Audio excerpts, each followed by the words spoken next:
Oh, maganda, maganda. Ayan pa. 1, 2, 3. Huwag mo sirain yung trump. Maganda. Ayan. Ayan pa, oh. Ayan. Oh, tingnan mo. Picture naman eh. Ha? Oh. Kala ko yung picture ka ulit. Puti kayo muna. Tapos parang tinatago yung tiyan mo. So, yung nagkalikaan mo ka nakikita. Ha? Ano ba? Nagkatuta ka Mo nasuot yung ganyan kasikip mong pantalon. Plastic. Paano mo huhubad? Ilang beses kaya nagkakatuta? Nagkatuta ka na ba? Kaboring naman, walang kuryente. Makapaglinis na nga lang ng cabinet. Uy, ito yung mga gamit ko dati ah. Hanep, boy pa pala itong mga gamit ko na to. Kahit yung mga notebook ko dati nandito rin pala. Teka, ito yung pabango ko dati ah.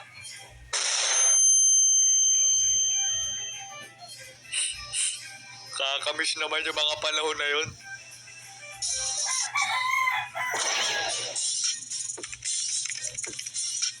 Ngayon mga repa, isi-share ko sa inyo ang mga moments na biglaan na lang ako nanonostalgia. Yung tipo napapatulala na lang ako at napapangiti kasi naaalala ko yung good old days. At ang nakakatakot pa nga dito ay napapadalas na ito nangyayari sa akin. Kaya ang ibig sabihin nito ay natanda na ako.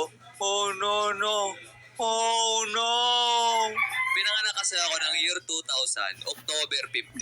Kaya ako yung matatawag nyo na Gen Z kid. Kaya kaway-kaway dyan sa mga katulad ko na Gen Z na pinanganak ng year 1997 hanggang 2012.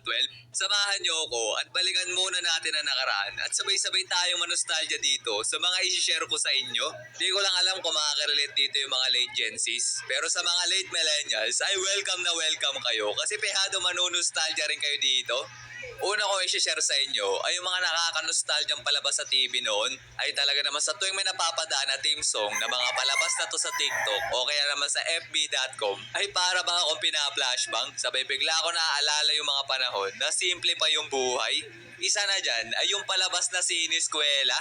Tayo na sa siniskwela,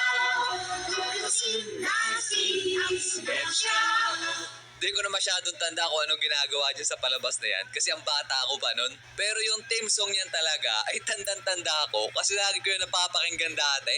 Yan yung mga panahon pagtulog pa lang sa tanghali ang pinoproblema ko. Tapos meron pa nga yung isa pang palabas na para ding Siniskwela at yun ay yung Art Angel. Ito yung tandang-tanda akong palabas ng bata ko kasi mahilig ako manood nito. Sa tuwing pinapanood ko pa nga yung dati, ang lagi kong inaabangan doon ay si Pintado at kung ano yung ito-drawing niya. Ako'y galing na galing kasi sa kanya mag-drawing. Sabay minsan ay sinasabayan ko siya at ginagaya ko yung mga dinodrawing niya. Kaya naman one time, nung narinig ko ulit yung theme song ng Art Angel, ay bigla ako naalala yung mga panahon na puro pagdodrawing yung inaatupag ko. Yung Wonder Pets, naaalala nyo pa ba? Kasi kung ang mga bata ngayon ay may Coco Melon, ay tayo naman noon ay may Wonder Pets. Yung theme song pa nga ng palabas na yan, ang pinakauna nagpa-brain rot sa akin, nung bata pa ako. As in, kada may nagre-ring na cellphone dati, ay napapakanta ako sa telepono. May tumatawag. Telepono, sagutin natin. Talaga naman subaybay na subaybay namin yan nung kaibigan ko dati. Uy Rio, tara na, Wonder Pets na. Yun.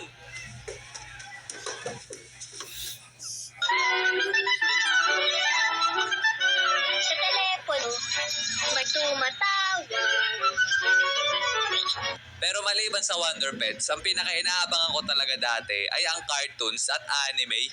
Eto mga to kasi ang dahilan kung bakit excited na excited ako umuwi dati galing school. Isa na dyan ay yung tubig, lupa, apoy, hangin, Avatar mga repa. Isa rin ba to sa paborito nyo? Naalala ko kung ano pinagagagawa ko. Kuwari marunong ako magbending ng elements. Firebending.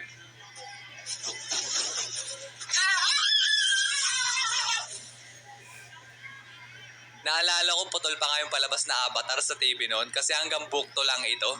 At dahil mabagal pa ang internet sa Pinas dati, ay high school na ako nung napanood ko yung book 3 na ito. At sa Hong Kong ko pa napanood yun kasi mabilis-bilis ang internet doon. Nanibago pa nga ako doon kay Ang kasi doon ay may book na siya. Ah, sino ka? Nasaan ang Avatar? Nasaan si Kalbo?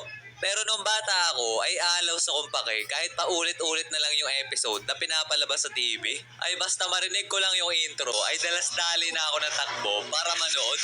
Luka. Apoy.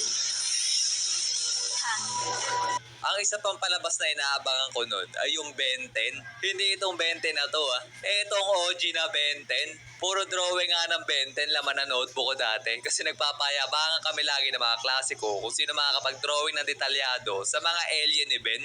Doon naman tayo sa mga palabas na anime sa TV dati.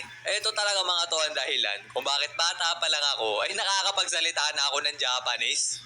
The Wallflower. Natatandaan nyo pa ba tong anime na to? Kung hindi, ay i-refresh ko tong anime na to sa memorya nyo. Kasi itong anime na to ay yung Kimi mo, umorap diyo, anaki ko. Oo, yung anime na yon. Natatandaan nyo na ba? Si Sunako na parang si Sadako at yung kanya 5 Prince Charming. Subaybay na subaybay kasi tong palabas na to ng mga ate ko nun. Kaya napasubaybay na rin ako. Sikat nga din tong anime na to sa school namin dati at lagi itong pinag-uusapan ng mga babae. Pero ang hilig namin mga lalaki pag-usapan na anime noon ay yung mga pinapalabas tuwing umaga. At yun ay ang Knockout, Dragon Ball, Detective Conan, Slam Dunk at kung ano-ano pa. Kaso napapanood lang namin yun pag wala kaming pasok. Kaya naman tuwan-tuwa ako dati so tuwing may nag-a-announce sa balita na walang pasok, talagang diretso nood ako ng anime noon. Tapos nakapansit kanton at Milo combo pa. Ay talaga namang the base. Nga pala, tanong lang, ako lang ba yung nabibwisit sa tuwing napapakinggan yung team song ng Maynila? Kasi ngayon, sa tuwing napapakinggan ko yan, ay naaalala ko yung mga panahon na hindi ako umabot sa palabas na anime sa TV. Kasi pag tumugtog ang team song niyan, matik, patay TV na kasunod. Doon naman tayo sa mga pormahan noon. Dito'y sasabihin ko sa inyo ang mga stable na gamit dati sa school para matawag ka na cool. Wala lang intro-intro, unahin na natin yung mga bowler. Yan talaga sa pagdami ng goma na nasa kamay mo ay yung ikinaastig mo naman sa paningin ng iba. Lapitin din kasi ng babae sa school namin dati pag marami kang bowler. Bakit? Kung matatanong mo, ma friend. Ang dahilan kasi ay aalborin nila to sa'yo. Yung iba ngayon nangiintay nila mga albor sa kanila yung kanilang crush para makadamoves. Dati kasi, pag mga aalbor yung babae sa'yo, ay meron lang dalawang ibig sabihin yan. Maaalin sa nagagandahan sila sa bowler mo o may gusto sila sa'yo. Doon kasi sa school ko dati, kaya nangihingi yung iba ng bowler, ay para daw kahit saan sila magpunta, ay kasama nila yung may-ari ng bowler. Tapos pagdating naman sa mga babae, pag binigyan ka neto ng bowler, ay isa lang ibig sabihin nun, ma friend. May gusto siya sa'yo?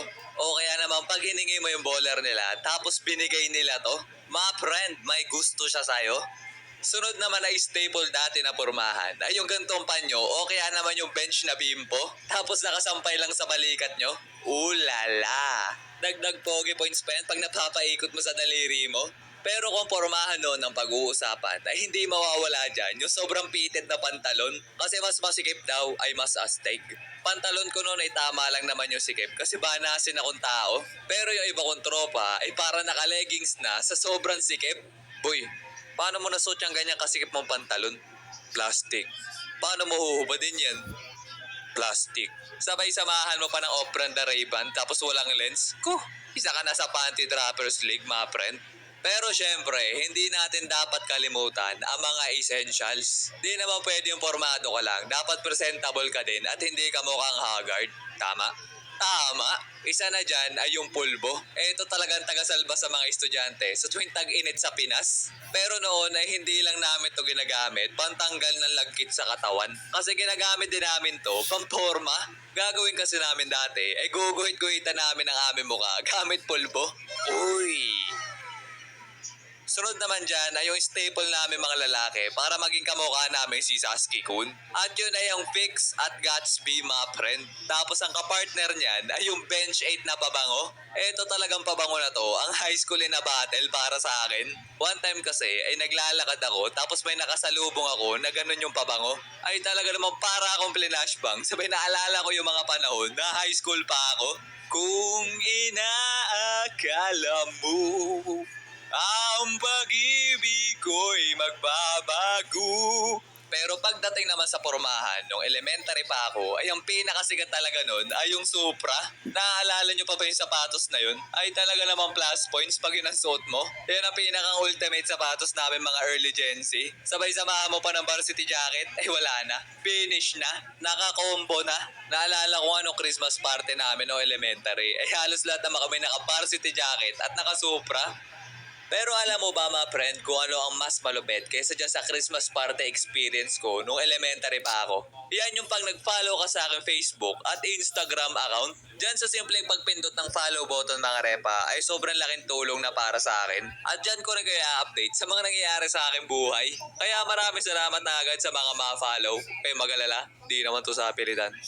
So yun muna mga repa, sana nagustuhan nyo ang mga kunento ko sa inyo. Kayo, kailan yung huling beses na nakaramdam kayo ng nostalgia? At katulad ko rin ba kayo na sutoy may napapakinggan na tugtog sa TikTok o FB ay bigla-bigla na lang naaalala yung nakaraan? Sa totoo lang marami pang bagay sa paligid ko na pag nakikita ko ay naaalala ko yung good old days. Kaya abangan nyo na lang yung part 2 mga repa kasi dun ko yun sa inyo ikakwento. Pero bago ang lahat ay wag nyo muna kakalimutan na mag-like and subscribe at pindutin nyo na din yung bell notification na yan para updated kayo sa ating mga padating pang animation. So yun muna mga erp,